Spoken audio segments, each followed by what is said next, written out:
This is a presentation of Northeast Streaming Sports. If you like the sweet science, get ready to talk boxing on the Gloved Fist podcast with top boxing writers Frank Latirzo and Jack Hirsch. Frank, a former amateur boxer out of Philadelphia, writes for NY Fights and can be seen on the Boxing Channel. Jack, an amateur boxer who competed in the New York Golden Gloves, was a 6-term president of the Boxing Writers Association. And now, here's Frank Latirzo and Jack Hirsch.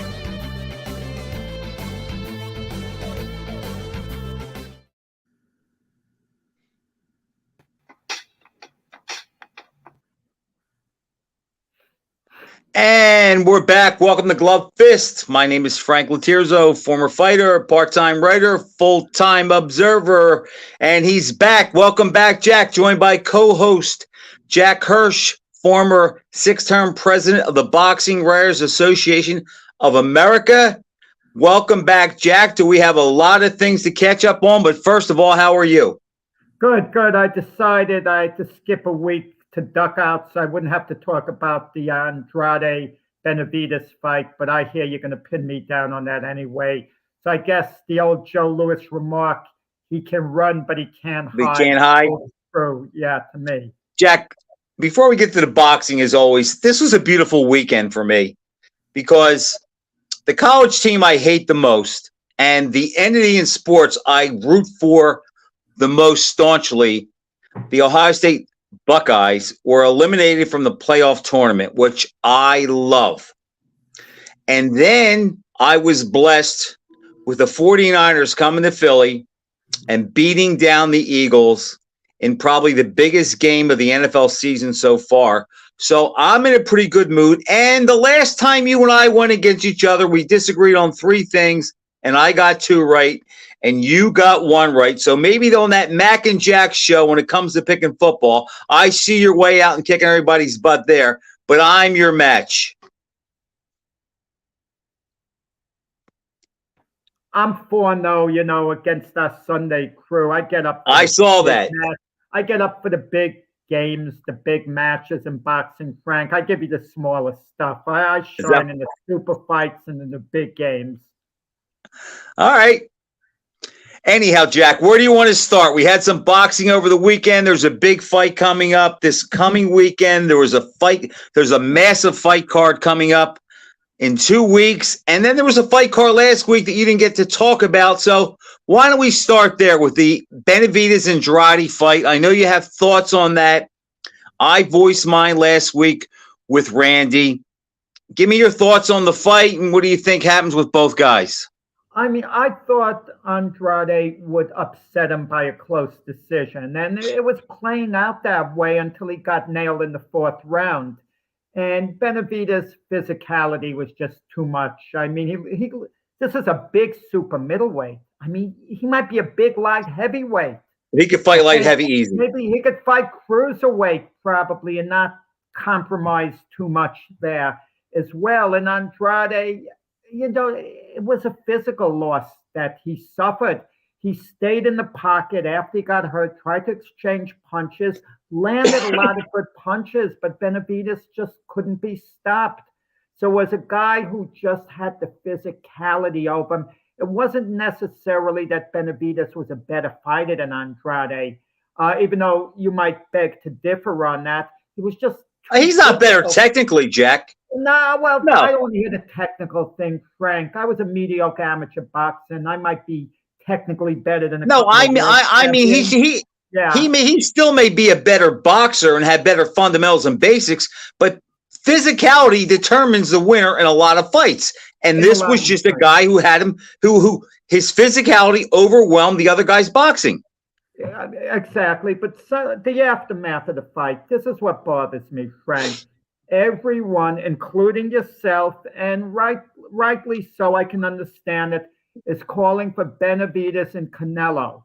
Everyone's going to criticize Canelo if he doesn't take the fight, because now Canelo doesn't have an excuse. No more saying, who is Benavidez beaten? He beat a guy in Andrade who Canelo himself avoided over the years, didn't want any part of, because Andrade has a spoiler style, a style that wouldn't have been good for Canelo. But Andrade hadn't lost in 15 years, was an Olympian, belt holder, one of the more avoided guys in boxing, in large part because of his style. So Benavidez is hot on Canelo's trail. He's getting all this sympathy. But Canelo doesn't have to fight Benavidez. Benavidez doesn't have a shortage of opponents the way he's talking. And I'm calling Benavidez out now. Case in point, David Morrell wants to fight Benavidez. Benavidez doesn't want to fight him because it's high risk, low reward. So right there, Benavidez is kind of ducking, avoiding David Morrell. But this is more telling, Franco. After the fight, Benavidez said, if Canelo doesn't want to fight me, doesn't have to, I'm interested in fighting Dimitri Bivol. He says, I think I can beat him. He called out Dimitri Bivol. But I'm going to tell you something, Frank. If Artur Beterbiev was offered to Benavidez as an opponent, Benavidez would turn him down. He wouldn't want any part of Artur Beterbiev because he'd think, oh, this guy's a monster at light heavyweight. He hits like a ton. Let's look in another direction. So Benavidez himself is avoiding a couple of fighters here. Wait, but Jack, opponents. But Jack, Benavidez is still a super middleweight. And you yourself said after the Caleb Plant fight, he didn't win impressive enough to state his case for a fight with Canelo. Canelo is the elephant in every room at 68 and 75 because he's the money guy. Yeah. Benavidez made his case in this point, Jack, in this fight. And I've defended Canelo a lot. And I think now the time has come that Canelo obviously does not want to fight Bivol again, that he has to fight Benitez to clear the record that he is the boss at 168. Oh, yeah, no, Canelo is picking and choosing. The talk was he's going to fight Jaime Munguia, but Jaime Munguia is promoted by Golden Boy, and Oscar De La Hoya, who is feuding with Canelo, he threw Canelo a curveball. He has his guy Munguia in late January going up against John Ryder, the guy who went the distance against with Canelo. And then after that fight, assuming Munguia wins, it's not a sure thing, but he probably does win. Then they can always revisit the Canelo fight. So to avoid Benavidez, Canelo might offer Munguia more money than he normally would get. That's the way it works in boxing sometimes, Frank. When you're not that much of a threat, you're more in demand. I'll pay you more.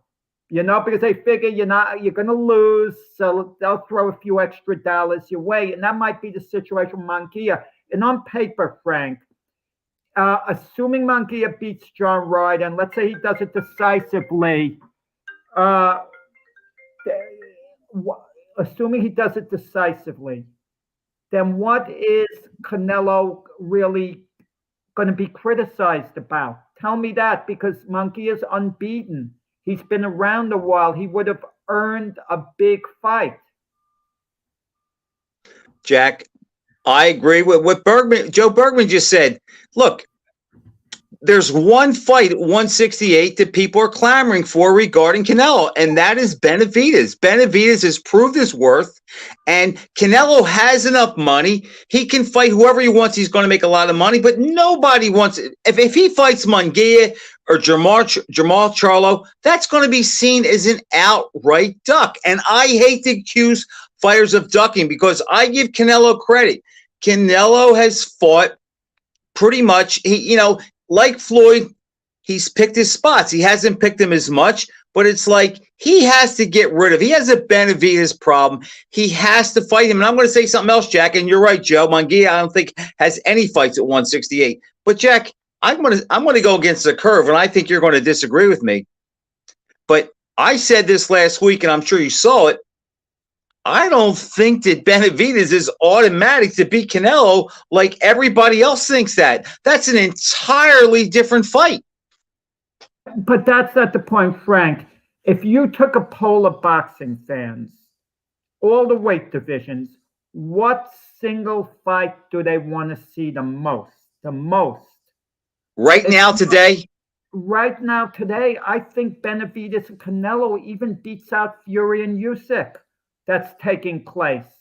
I don't see, a fight anyone would want to see more. They'd rather see Benavidez and Canelo now than they would Canelo and Crawford.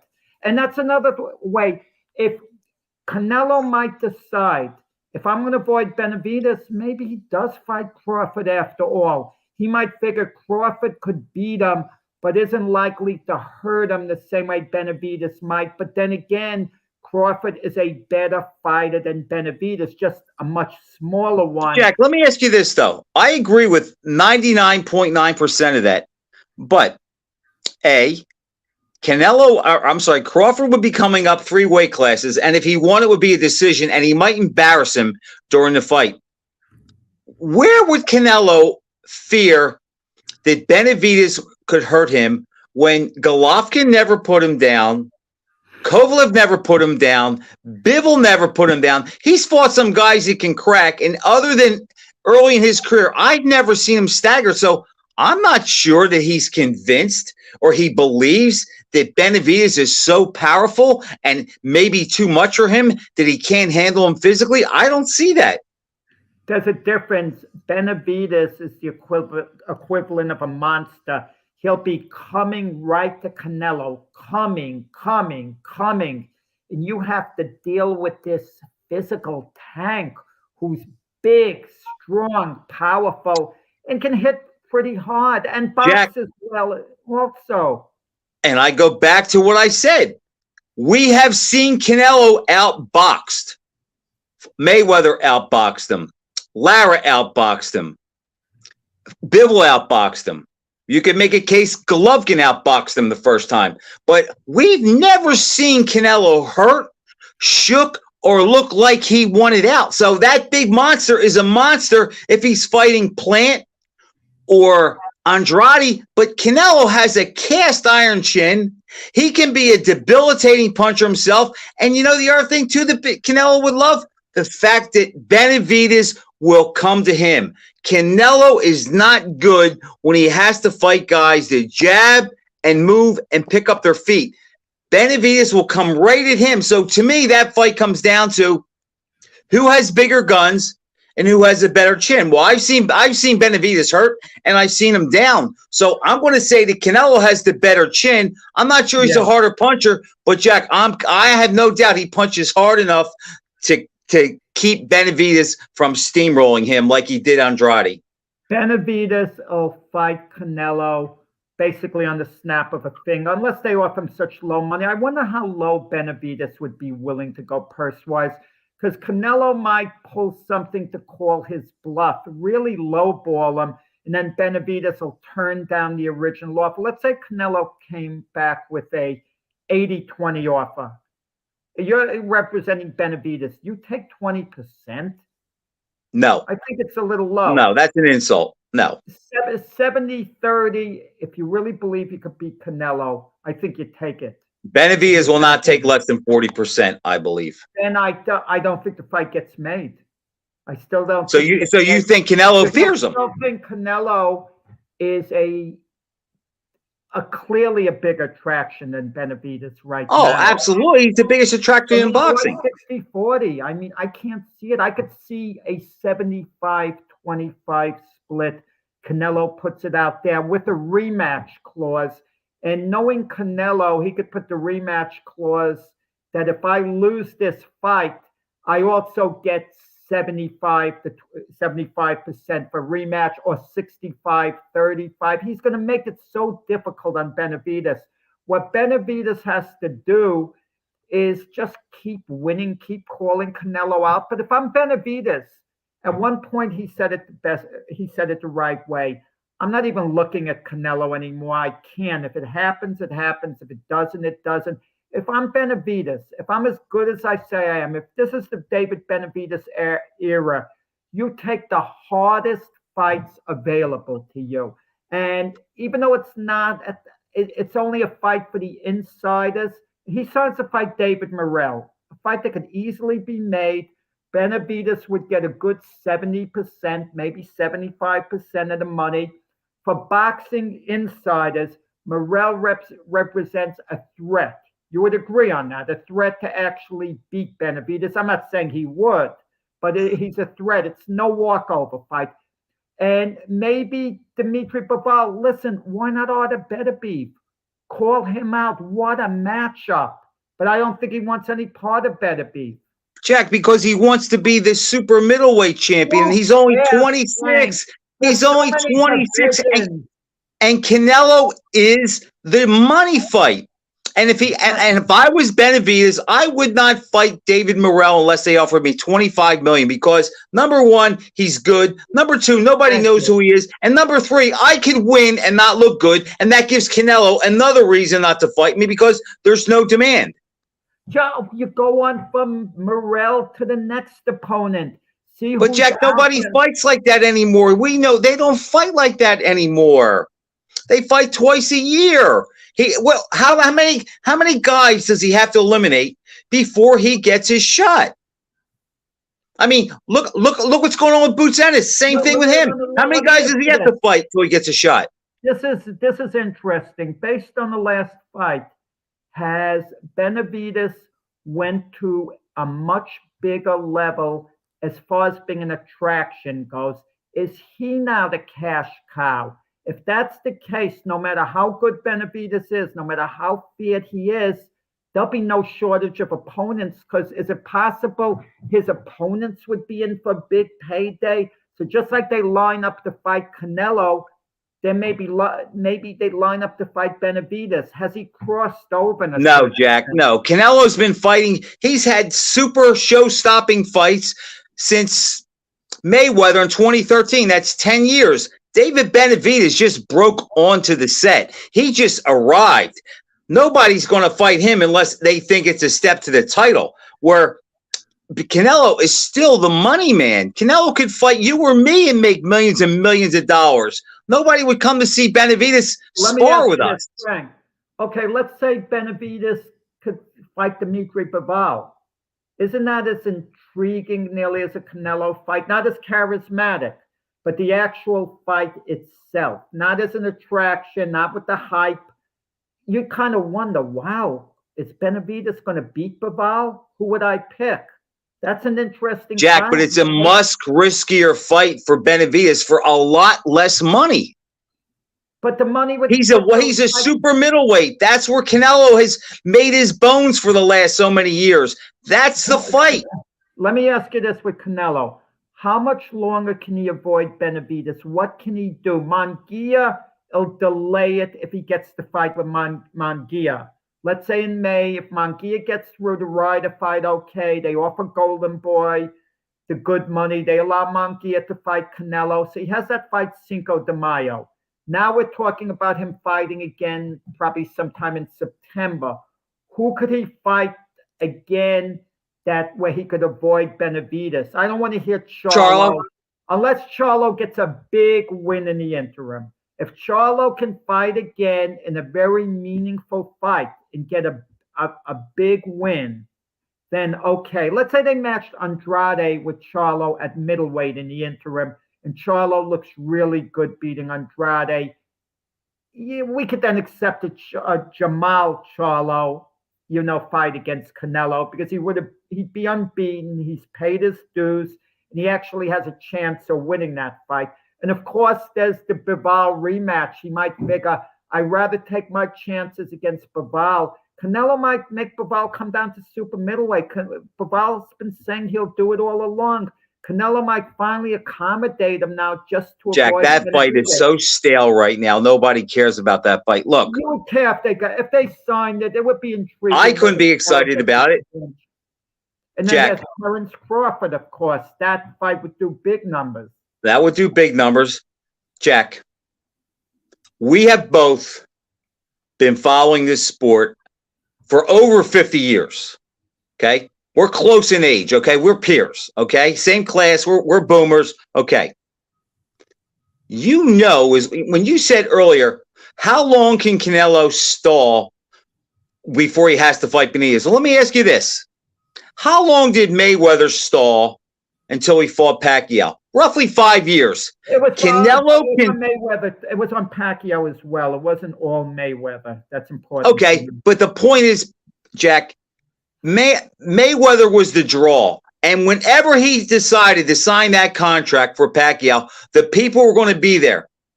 Canelo could fight anybody. He could fight Berlanga, anybody. It's a big fight. He does not need David Benavidez, Terrence Crawford, or anybody, because whenever he fights, he is the draw, and people are going to go. He has enough of a following that people will go just to see him. He doesn't need the anti-Canelo fans or the haters out there to come. So Canelo calls the shots, Jack. Benavidez has nothing. The only thing he can do is, if he can't get the fight with Canelo, continue to clear out the division and take guys apart. But that's also risky because he could have a bad night and lose. Simple, Frank. Remember the press conference of Rocky V with Tommy Gunn, the way the reporters were getting on him. Okay? That would be a real life thing in a sense with Canelo. Canelo would be hearing it everywhere he went. Why don't you fight Benavidez? You're scared of Benavidez over and over and over. Mayweather heard that, Jack. Did it bother him? Mayweather was called a coward for 5 years. You're afraid of Pacquiao. But there's a difference involved. Okay? No one really thought Mayweather feared Pacquiao per se, or Pacquiao feared Mayweather. I think there were people out there that thought that, especially after the Hatton fight. Yeah, I know what you're saying there, but they had different promoters and the whole bit. Canelo he's his own promoter, basically. He's basically a free agent. Canelo does what Canelo does. He can pick and fight whoever he wants. And this is just different because the potential of Benavidez destroying Canelo is there. The chances of Mayweather and Pacquiao destroying one another. Right, I can see that. One guy was going to, either Mayweather was going to clearly outpoint Pacquiao. At worst for Pacquiao, he was going to get clearly outboxed. You know, lose over the distance, get clearly outboxed, which is what basically happened. Right. And the worst that would happen for Mayweather would be Pacquiao would probably outpoint him, hit him with some bursts of punches. It would be a competitive fight, probably pretty close, and Mayweather could lose a fight like that. But with Benavidez and Canelo, I'm sure Benavidez isn't thinking, wow, Canelo could physically destroy me. But no. It's got to enter Canelo's mind that this guy's a monster. This guy might actually tear me apart, and it might not even be that competitive. Jack, a guy that went all those rounds with Golovkin and all the other guys he fought, I just don't think he looks at it that way. Only thing I'll say is this. There does seem to be, and for whatever reason, a little reluctancy on Canelo's part to fight Benavidez. I will say that, and I also say this. If they do meet, it'll be a 10 times better fight than Mayweather and Pacquiao, regardless of who wins or how many rounds it goes. You know, and you have the public, Frank, that forgets. The public is so hypocritical. I hate saying it because the public watches our show. A case in point would be this. Mayweather Pacquiao, that fight started, around 1 a.m? I forgot. Way, way late. People very close to 1 a.m. They were saying what a terrible fight it was, the way they got ripped off. You know, they were taken for their money. But if those guys had a rematch could have been hyped at any point. And even now, even as ridiculous as it sounds, it would sell. Now, if Mayweather fought Pacquiao, half the people would be back, which would make it a bigger pay-per-view event than anything else, as crazy as it is. That's sad. That just goes to show the acumen of the boxing fans and how easily they can be duped and how they like being duped. And Joe, I agree. Plant and Charlo would be a pay-per-view fight and it would sell. Not really. No. They don't deliver. Plant and Charlo would be an excellent undercard fight, you know, excellent semifinal on a big pay-per-view. But when they happen, Jack, if it happens, it'll be the main event. Let me throw this at you, okay? Let me throw this idea at you, and would you be outraged? I know how badly now you want Canelo to fight Benavidez. No excuses if he doesn't. But let's say Cinco de Mayo, Canelo fights Munguia. And on that show is Plant and Charlo looks sensational in knocking out Plant. So then Canelo fights in the fall. He fights Charlo. Would you really be outraged? Would that be really so bad? Has Benavidez won enough big fights to, and let me say this, but Charlo could always compare his performance to Benavidez, saying, you couldn't stop Plant. I knocked him out. Jack, look, if Plant and Charlo fought and Charlo won and he fought Canelo in the fall, I wouldn't have a big issue with that. That's a good fight. But I think I just think that Canelo's at the point now he has to fight Benavidez, or he should. That's the fight people want. Will it happen? Okay. I think probably not. Will it matter? No. Canelo will still be a draw. Benavidez will eventually fight somebody else. He'll look good. He'll keep yelling, and maybe they'll just string it out. But that's the fight that should happen, and I hope it does. But this is 2023, almost 2024, and I've come to realize that in today's boxing world, the fights we want, we're just not going to get without some kind of a catch to it. So I don't think it's going to happen. Speaking of avoiding fights, okay? We have a big fight Saturday night. That's acceptable. Devin Haney against Regis Prograis. Okay, it would have been a bigger fight had Prograis not looked so bad in his last fight. He really struggled to win a decision over an opponent who a world-class fighter should have done a lot better against. So Devin Haney, in a way, went out of his way to pick Regis Prograis. Now, Haney was the legitimate world lightweight champion. I feel he moved up to junior welterweight in large part to avoid Shakur Stevenson. Okay? I think there's truth to that, and maybe even Tank. I'm not sure about Tank yet, but Tank, because of his personal issues, I don't feel Haney felt immediate pressure from Hank the way he did against Shakur. Shakur would be. But Tank is actually more dangerous to beat him up and hurt him. I think Shakur would outbox him, but Tank could knock him out. Right. But Haney has the potential of doing better against Tank Davis than he does against Shakur Stevenson. But the point is, he's moving up to junior welterweight now, giving up the titles, and he'd rather look at fights like that, maybe Teofimo Lopez. Now, he's kind of picking and choosing, too. Now, Prograis has been one of my favorite fighters for whatever reason. I just took a liking to myself included some years ago. But I just feel his peak years, something about it, not that he's not still good, I just don't see him winning this fight.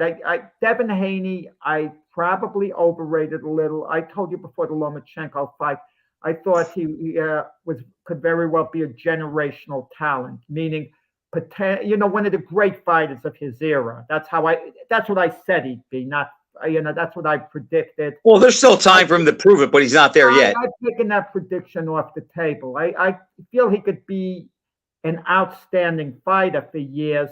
But I don't look at him as being quite on the level as the next Pernell Whitaker, for example. Okay? I don't quite see that. Pernell Whitaker was a generational fighter. You'd agree with that, right? Absolutely. Right. I don't think Devin Haney quite there. But Devin Haney might have some very big wins in him. That's not the argument. So I just feel Haney picked the right opponent for this Saturday. At the right time. Right time. And I think he outscored some in Prograis, and he does it with room to spare. Prograis is a name. He's only been defeated once. He's not an easy night for anybody. He is a southpaw. But I agree with you. I think that Haney is being smart. And it's like, I just think that Prograis is more on the downside than he was when he fought Josh Taylor. And I just think the same thing. I just think that Haney is going to be a step ahead and probably beat him at most turns. And I think that Haney is going to win a decision. I'll be rooting for Prograis because I like Regis a lot. But I just think the ship has left the dock. and his best days are behind him. So I agree. I think it'll be a decision. I don't know who Haney looks at after that, but there are some nice fights at 140. Lopez would be another good name for him. And did you see Lopez is talking about fighting Crawford? Yeah, listen, maybe it's gotten to the point finally where Crawford is a big enough name that if you fight him, you get a big payday. Maybe. I don't think that's the case because the boxing business has changed with Showtime. I think Crawford's a big payday with the certain opponents. I just don't think that I don't think that Lopez is that guy. I think the only thing Lopez gets in that fight is a shellacking, and maybe he makes a couple dollars. But I don't think Crawford would take the fight. It would have to be at 47. Crawford is just going to look at this and say, I have nothing to gain. It's not a king's ransom money. So I don't think that happens. Maybe Lopez is just talking, but I don't see that happening. Well, I could see Crawford wanting to move up to 154, take on Tim Tszyu. And that would be the fight. Jamel Charlo, the Charlo that just lost to Canelo, because Charlo would still have name value, and Charlo can talk a good fight, and him and Crawford would probably start beefing, and it's Terence Crawford. I think the average boxing fan, if they know Terence Crawford is fighting, I think he's went to another dimension. They're going to want to watch him like a young person with their date, have some friends of, Terence Crawford is fighting. I think he's gotten into that territory. They don't do that for Devin Haney. The young couple, the young people dating with their friends saying, Devin Haney's fighting Regis Prograis tonight. You want to come over? No, that's only for hardcore boxing fans. But Terence Crawford is closer to that appeal now because he had that huge fight. I'm sorry, we haven't talked about one of your favorite fighters. We can't forget about him this weekend. Who's that, Jack? Ryan Garcia, who, by the way, I was reading a story where Ryan Garcia was being interviewed. He thinks Spence, who's a stablemate now, will beat Crawford in the rematch. And have you heard any movement on Spence Crawford? What the heck's happening? If they have a contract to fight again, the money would be set. But if Showtime went out of business with their pay-per-view, can that contract be enforced? Jack, is there anybody more boring than Ryan Garcia? Oh, I can't take him. Ryan Garcia is coming up with excuse after excuse why he lost to Tank Davis. I don't want to hear it. I am sick and tired of Ryan Garcia. I will say one thing, though, in defending Garcia. He's feuding with his promoter, Oscar De La Hoya. And Hopkins. It's a he said, she said. I don't know what's what, but I do know one fact that happened where I side with Garcia that disturbs me. Oscar not coming into his dressing room after he lost to Tank Davis. And Oscar's excuse of, there were death threats made against me. Really, Oscar? You mean you went to the fight and you're leaving after? What new threats all of a sudden came in? Why is anyone going to want to kill Oscar De La Hoya there? More so than any other time. What do you think the reason was? Why wouldn't he go in his dressing room? He was embarrassed? Maybe, yeah, and De La Hoya is now claiming he told him not to take the fight, the rehydration clause. And what bothers me about Garcia, he's complaining, I had to make the weight, I had to do this, I had to do that. All excuses. I am sick and tired of the guy. I know he's had some mental issues before, and he has my sympathy with that, believe me. I hope he is good, lives a happy life. But you talk about guys, Frank, who've gotten a lot more out of boxing than they've given, okay? Normally you want it to be a partnership. Definitely Garcia. I mean, credit him the payday he got against Tank Davis. I mean, how many fighters get that type of payday? And Garcia got it in large part based on his potential. And he was competitive against Tank. He showed he could fight for a while. But I think Ryan Garcia heads the second pack. When you talk about lightweight, junior welterweight, the elite guys. Okay. I think he's the leader of the second pack. On a given night, who knows what he might do against one of the elite guys? Probably lose to all of them, but on a given night, he does have the potential possibly to pull a surprise. That's about it. Jack, I think Ryan Garcia is a very immature guy. He obviously has some mental issues as far, just confused or whatever what's going on and what he wants to do with his life. But I don't take him serious.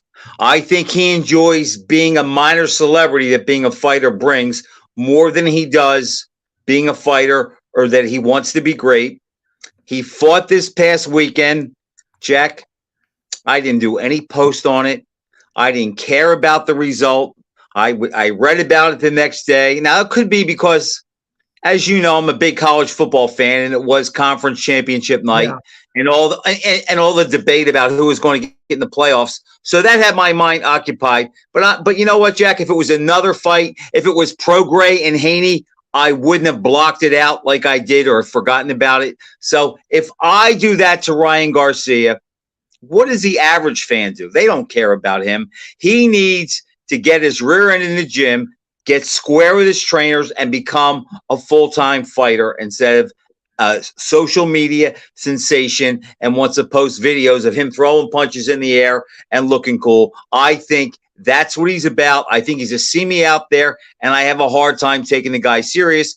That said, I agree with you. He's probably the face of the second pack of the elite guys at 35 and 40. Frank, I think the problem is us, not just you and I, fans in general. Why we pick the certain fighters? Why are certain fighters marketable who are in reality devoid of personality the way they act? Like Adrian Broner, for example, the way he acts, yet the name of Adrian Broner is appealing. I mean, all these guys want to put out offers. They'd love to fight Adrian Broner. Beatable at this point, very beatable. And he's a decent money, no risk. Even Mike Tyson, he was a street kid, a hoodlum, a punk. But one of the most charismatic fighters in boxing history. He's a good guy now. He's more than a good guy. He's a great guy right now, the way he's evolved. But how he was at the time. And Ryan Garcia. I mean, I don't want to start insulting Ryan Garcia, but what the heck is appealing about Ryan Garcia, the way he's acting? I wish him well, but why is he such a bigger attraction? And then Jack, it's one of those things. Hey, Jason. That look, what do they talk about? The it factor. They can't tell you what it is, but you know when you see it. Now, look, he doesn't appeal to you or me, but some people just have that it factor. I thought that about Mayweather his entire career, but other people were drawn to him and cared about him. He never held my interest, but he had the it factor after he fought Oscar De La Hoya. Some guys, Jack, they just have that it factor, and whatever they do, people respond to. Well, we don't know. Ryan Garcia is one of them. At least Garcia has a good left hook. There's potential to be exciting. Mayweather was rarely in a truly entertaining fight, and in large part because he was so good. He was such a great boxer, right? He was in a really good. No, he's not, Jason. Miguel Cotto. Okay, he was in a good fight there. But my point is this: let's say you shut the opponents down, and your fights aren't exciting. Isn't this an entertainment business? Isn't that what made Arturo Gatti the entertainment factor? People love seeing him fight. And sometimes I just don't understand. At least Canelo has those exciting moments. He has the power. That's fine that Canelo's an attraction. Jack, I said this to you a while back, and you disagree with me. So I'll touch on it now because it kind of fits. But I said back whenever it was that Muhammad Ali could fight Alfredo Evangelista on one side of the street, and Joe Frazier could fight Jerry Quarry on the other side of the street. And there's no doubt if you stood out there and you said, Frazier Quarry, Ali Evangelista, what tickets do you want?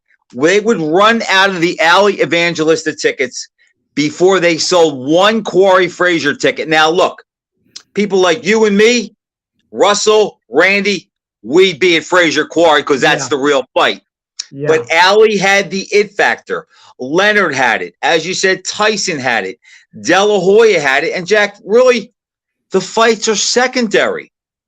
And I'm sorry, the opponent, it really is incidental and secondary. So I don't know what makes people tick. Look, we can name a lot of athletes that had the it factor that I wasn't on board with them. Look, Marvin Hagler kind of had it, not compared to Leonard, but he had it where, like, I always enjoyed watching Michael Spinks more than Marvin Hagler. No, Marvin Hagler wasn't truly an attraction until the end of his career. He hit when he started going through everybody. Yes, right. I mean, he was starting to become really popular as middleweight champion. He was popular during the time he fought Duran, but when he stopped Tommy Hearns and then Leonard, those two fights put him over the top. Do you agree with Jason that Felix Trinidad had it? Because I'm not sure, Jason. Yeah, Felix Trinidad. Jason's right. Felix Trinidad was tremendously charismatic. Tremendously. Yeah, he had it. Tommy Hearns but Tommy Hearns even said it himself. Somehow when he's compared to Sugar Ray Leonard, you talk about the four kings, okay? Leonard, Hagler, Duran, and Hearns. Hearns is always in the back seat, no matter what. I mean, if you poll 100 boxing fans who are going to look at it objectively, no one's going to rate Hearns number one. And, you know. Let me ask you this, Jack. Of those four, though, of the four kings, Hearns was clearly the most exciting and took the most risk, without a doubt. Hearns the problem was he lost to the two signature fights of his career. And I see that Paul said Arturo Gatti and Tito owned MSG. Tito was big. Don't sell his charisma short. He had an abundance of charisma. People love Tito. Tito created a Canelo type buzz. All right, let me ask you this, though. Here's how I'll break it down again. Tito is fighting, let's say he's fighting Jose Luis Lopez on one side of the street, and Oscar De La Hoya is fighting Patrick Charpentier. No, De La Hoya had that tremendous buzz, not the charisma De La Hoya. Well, but that's what I'm talking about. That no matter who De La Hoya fought, people be there. I'm not sure that applies to Trinidad, or even as great as Tommy Hearns was. I'm not sure that applies to him. No, I'm not. Only a few guys have the it factor, and Cesar Chavez had the it factor. Pernell Whitaker didn't, even though he was an all-time great. Pernell Whitaker's one of those fighters. He could be fighting on one side of the street, and chances are Hector Camacho is fighting on the other side, and more people are going to be looking at Macho Camacho, even though we know Whitaker's clearly the better fighter. Let me ask you this. Did Roy Jones have the it factor? I say no. As great as he was. I agree with you, Frank, and you want to know why I agree with you? He went into the Hall of Fame the same time as Mayweather, and Mayweather by far was the greater attraction. And if you look at it objectively and put any negative feelings about Mayweather to the side, okay, and acknowledge Mayweather's greatness, and he was great, prime for prime, peak for peak. Don't tell me that Mayweather was better than Roy Jones. We know Jones was better. I mean, maybe not by a lot, but he was clearly better. Jack, you know, I've always defined that conversation. Number one, what Roy said was, put my highlights up to Floyd's, and you tell me who is greater. And if you take their first 50 fights, and in those 50 fights, Roy beat Ruiz, Tony, and Hopkins when it meant something. So if you compare their first 50 fights, Roy was actually more accomplished and beat better guys. The problem was, after Ruiz, he lost the muscle, came back down, was stopped by Tarver, and then his next fight, Glenn Johnson. And then after that, his perception went down, and he wasn't the businessman that Floyd was. Nobody has been that. We agree on that. Let me ask you this too. How much weight should we put on later career losses? Because I have a theory. We shouldn't give these guys a free shot to fight late in their career and ignore their losses, yet we heap praise on them if they win. For example, Ali and Foreman. Had Foreman destroyed Ali, let's say knocked him out in 3 rounds, people would have said, oh, Ali was on his last legs. He was past his peak. A younger Ali would have beaten Foreman. We would have heard all that talk, okay? But Ali beats Foreman. So we hail Ali as one of the greatest performances ever. It made him a legend. Not that he wasn't one already, but it validated him all the way to the top of Mount Rushmore, his knockout of Foreman. But why do we ignore losses, yet if the fighter pulls a great surprise later on, we give him all this credit? Jackie, give me an example. Oh, sure. I gave you Ali. Had he got knocked out by Foreman, people would not have been holding it that much against Ali. They would have said, okay, but it's a fact though, Jack. Ali was not in his prime. He was 7 or 8 years removed from Zora Foley when he fought Foreman. Right, so that kind of would have given him a pass. What made that fight, what made Foreman's loss look less is that Ali went on to have success after that and beat Lyle and Frazier and Norton and all the other guys he fought. So I think that's why Foreman doesn't take such a big hit on losing to Ali. But Jack, you have to compare guys at their best. I mean, Terry Norris beat Ray Leonard. Does anybody think that Terry Norris beats the Leonard that fought Hagler or Hearns? But why is Leonard's legacy wasn't tarnished by losing to Norris and then 6 years later to Hector Camacho. Fight fans have a very selective memory, but when it comes to Roy Jones and a few other fighters, it's like held against them. Everyone recognizes Jones's greatness, okay? They do. But when they talk about the greatest fighters of all time, the average fan likes to move Mayweather into the discussion, but we don't hear Roy Jones's name. No one's saying who is greater, Roy Jones or Sugar Ray Leonard, but we hear that about Mayweather. Jones was at least marginally better than Mayweather at their absolute peaks. He's a greater fighter. Jack, yeah, here's the reason why. Legacy fight. Just let me tell you the worst legacy fight. I'll give you an example. Larry Holmes beats what's left of Muhammad Ali. People discard it. Ali was on the medication. He was way past his peak. 39 years old. They say it means nothing at all. Jim Jeffries is coming off a 6-year layoff at age 35, which was very old in 1910. Absolutely. And gets dominated by Johnson, and people are hailing Johnson for being magnificent. I think the only reason, Jack, I think the reason that is because I think that most feel that even though it wasn't peak Jeffries, most feel that Johnson held the stylistic advantage and would have outboxed him had it been prime for prime. No, we don't know that, but I think in that case, that's why Johnson gets the benefit of the doubt. But you could say the same thing. Tyson beat Holmes when Holmes was 38. Do most people count that against Holmes? They tend not to, even though I think Holmes had a little more left than people realize, because he did beat Mercer late on. Let me just get off. This past weekend, another fight of note fought Michael Conlon. He got stopped. It's his third stoppage loss in the last couple of years or so. And it's time for Conlon to retire.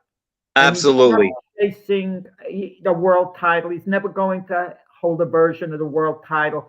Should stop chasing it. This isn't like another sport like baseball, basketball, where you can hang on late in your career, even though you're not the same player, because there's a price to pay. You keep taking this type of punishment. And Conlon got stopped by a fighter, Jordan Gill. Enough is enough. Jackie has no punch resistance, but here's the issue and why it just looks so much more, because you brought up baseball.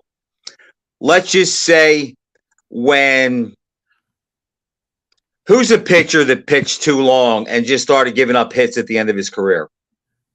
Anybody. Pick a great pitcher. Oh, that's just about anyone who hangs around. I can't. Oh wow, off the top of my head. I mean, so many great pitchers. I mean, their last years on as good. Even that Tom Seaver was just a shell of the pitcher he was. Okay, let's use Seaver, who's my favorite pitcher of all time. Okay, but when you give up a home run or a bunch of base hits, or you throw interceptions as a quarterback, or you miss shots as a guard in basketball, you don't look as bad as you do when you're a fighter getting beat up and when you can't get out of the way of punches or you just get grazed and it hurts. When it's a fighter, it looks more dangerous and losing it is much more embarrassing. But a guy like Conlon must retire. No punch resistance, not much power, and it's just knocked out for the third time in 2 years. It's time for him to go, and I hope that he does. I hope he does, and I can't see them trying to rebuild him. We know, Frank, in boxing, it's never completely over. You mentioned before the Leonard Norris fight. On the undercard, the chief support was Alex Ramos, a touted New York amateur star. And I boxed Alex a lot. I know Alex. Wow, right. Great guy. We wish Alex nothing but the best. But the thing about it is he was really washed up. He had nothing. His career as a pro had been a disappointment. Yet he was in a title match somehow with Segundo Mercado and got stopped early in the fight. And which shows in boxing it's never over. An opportunity could even come up for Conlon, but it's not worth the price. As long as somebody's willing to pay you a decent piece of change, you're right. It's not over. And I knew Alex. I trained with him in his prime. He actually broke my jaw sparring one time. He caught me with a right hand with my mouth open. And I really thought Alex at that time was 1980. I got to be honest, Jack, if somebody would have said in a couple of years he's going to fight Hagler and he's going to give him one hell of a run, I would be right there with him. But it just didn't work out for Alex for a bunch of reasons. Alex Ramos' story. He loved fighting in the New York Golden Gloves here, and he turned down the chance to be on that plane that was going to Poland that went down because he wanted to stay here for the tournament. So, yeah. Marvis Frazier could have been on that plane, and so could Jimmy Clark. Joe wouldn't let Marvis fly out there, and Jimmy Clark was late getting to the airport, and that's the only reason why he wasn't on the plane.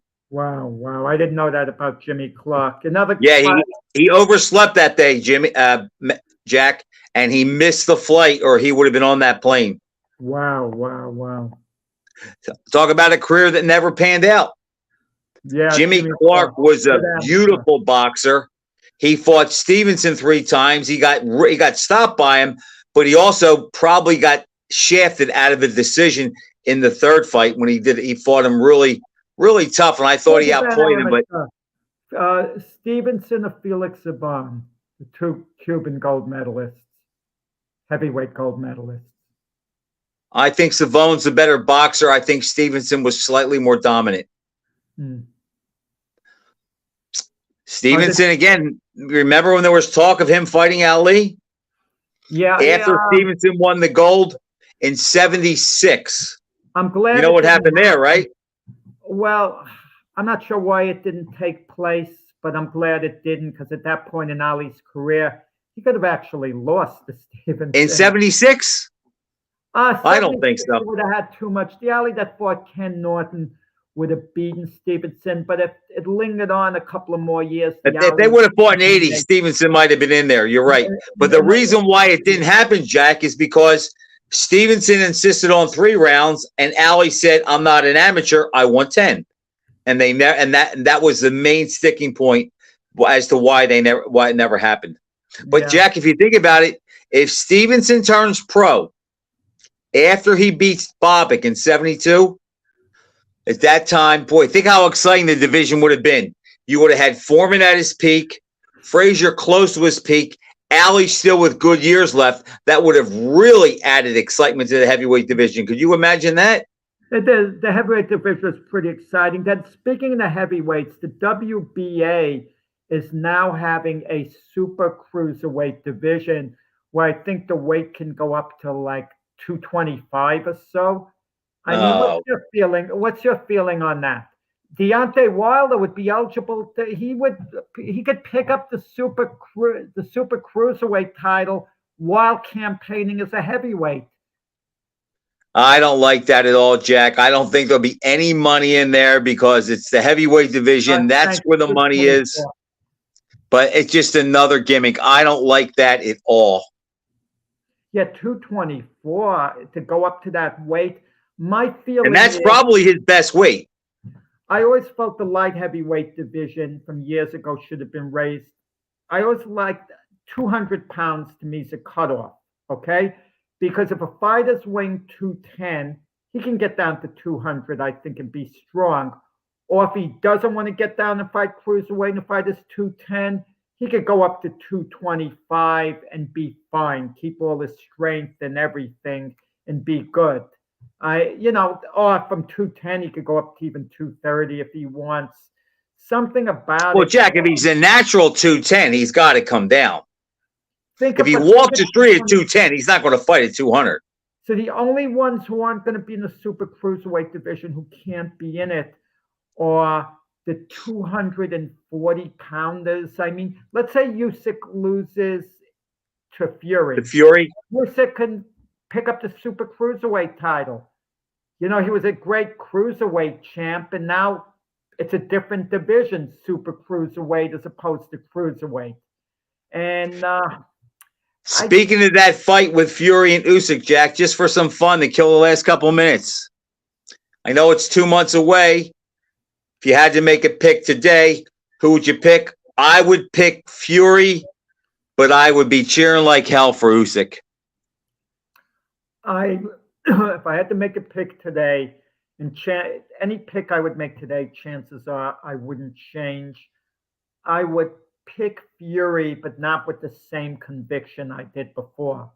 I mean, Fury at his very best, I had little doubts that he would beat Usyk. He boxes too well, has too much size, too much physicality. In addition, that's how I see it. Right, but the Fury now, he'll be a lot better than he was against Ngannou. Oh, absolutely. He has something to prove again.